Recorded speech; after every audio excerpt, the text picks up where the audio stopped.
Welcome to this explainer. We're diving into something super fascinating today, decoding the profound, often totally hidden connection between relationship psychology and the astrological placement of Ketu. If you've ever felt like the dynamic in your partnership is shifting in ways you just can't quite put your finger on, you are absolutely in the right place. Why do I feel alone even when someone is right beside me? I want you to really sit with that question for a second. It hits right at one of the deepest, most confusing insecurities we can ever experience in a committed partnership, doesn't it?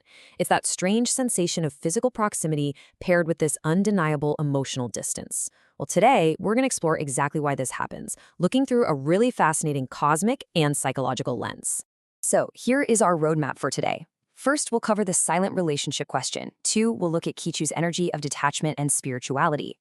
3, we'll map out the psychology of distance. 4, we'll dive into the zodiac and planetary influences. And finally, number 5, finding true inner connection. Let's jump right into part 1, the silent relationship question, or the invisible missing element. Has silence replaced emotional connection? I'd love for you to reflect directly on your own relationship dynamics for just a moment. Have those amazing late-night conversations slowly faded away? Has the vibrant sharing of your day turned into, just simple functional check-ins? In Vedic astrology, when Ketu influences the house of relationships, this is exactly the uncomfortable, quiet question it asks. On paper, the relationship might be functioning perfectly well externally, but internally, the connection just gets quieter and quieter.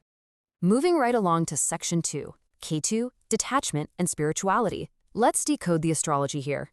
What we're actually looking at here is a massive collision of two completely different energies. On one hand, you have Ketu. This represents detachment, spirituality, past patterns, and this profound search for something way beyond ordinary everyday desires. But on the other hand, you have the 7th house, and this is the ultimate realm of marriage, partnership, and deep emotional commitment. When Ketu occupies this house, that search for spiritual independence crashes directly into the realm of marriage. It turns partnerships into this intense classroom for emotional learning and, often, unexpected distance.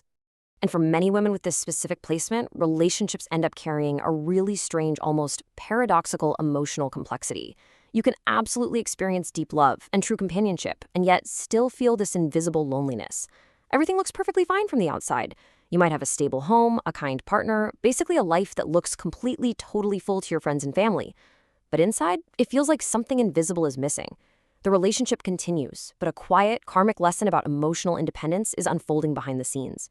Which brings us to section 3, the psychology of distance. Let's trace how this emotional retreat actually happens. Emotional distance is rarely just a sudden event. It's more of a creeping progression that usually happens in 4 distinct stages. First, you get the unspoken disappointments, just little things you let slide. Then, unresolved feelings begin to pile up. By the 3rd stage, you start feeling fundamentally misunderstood by your partner. And finally, step 4 hits. You simply lose the habit of sharing your inner thoughts. Ketu in the 7th house perfectly mirrors this subtle process. Silence doesn't just happen out of nowhere. It slowly creeps in and replaces intimacy when our emotional needs go unexpressed. But here is the absolute crucial point. Detachment actually has 2 completely different faces. Unhealthy detachment, that looks like withdrawal, avoidance, and emotional unavailability.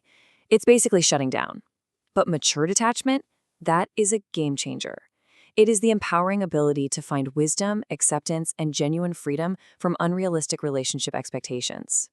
The lesson here is absolutely not to reject relationships. It's to learn how to exist within them without losing your own inner identity. Stepping into this mature expression means a fundamental shift in what you actually desire from a partner. Suddenly, traditional, highly stylized expressions of romance might start to feel totally unfulfilling. Those grand external displays of affection might feel temporary or a bit shallow. Instead, your deeper needs shift toward pure authenticity. You begin seeking a partner who genuinely respects your inner world and your spiritual understanding, not just someone who appreciates your outer presence. Let's look at section 4 now, zodiac and planetary influences and how they modify this cosmic experience. The fascinating thing is Ketu behaves entirely differently depending on the zodiac sign it occupies. If it's an Aries, the struggle might be all about fierce independence and having a hard time compromising. Taurus, that brings detachment from material security and physical comfort. Gemini can create distance through scattered communication patterns, while Cancer brings out deep emotional withdrawal. Libra focuses on the tricky lessons of finding partnership balance, and Scorpio brings intense and sometimes painful transformation through relationships. It beautifully proves that every single placement reveals a completely unique path toward emotional awareness. And it's not just the zodiac sign. Other planets modify this experience dramatically too. Venus can swoop in and bring some much-needed affection and softness to Ketu's typical detachment. Jupiter provides a beautiful sense of wisdom.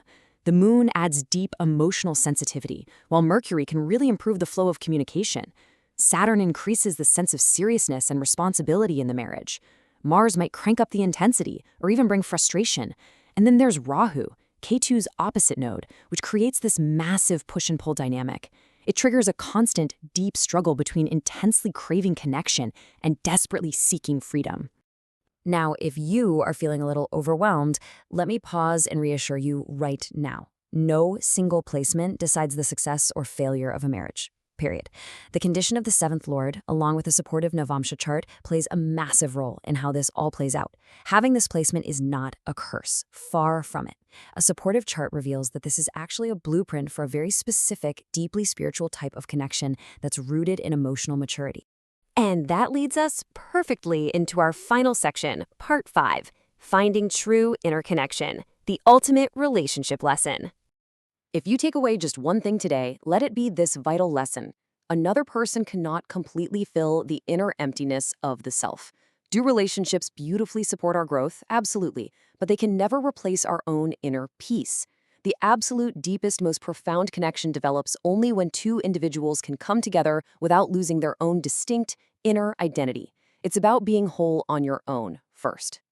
Is the silence protecting the heart or separating it? You know, a relationship survives and really thrives when silence becomes a comfortable, shared space of peace, not when it becomes a brick wall of avoidance.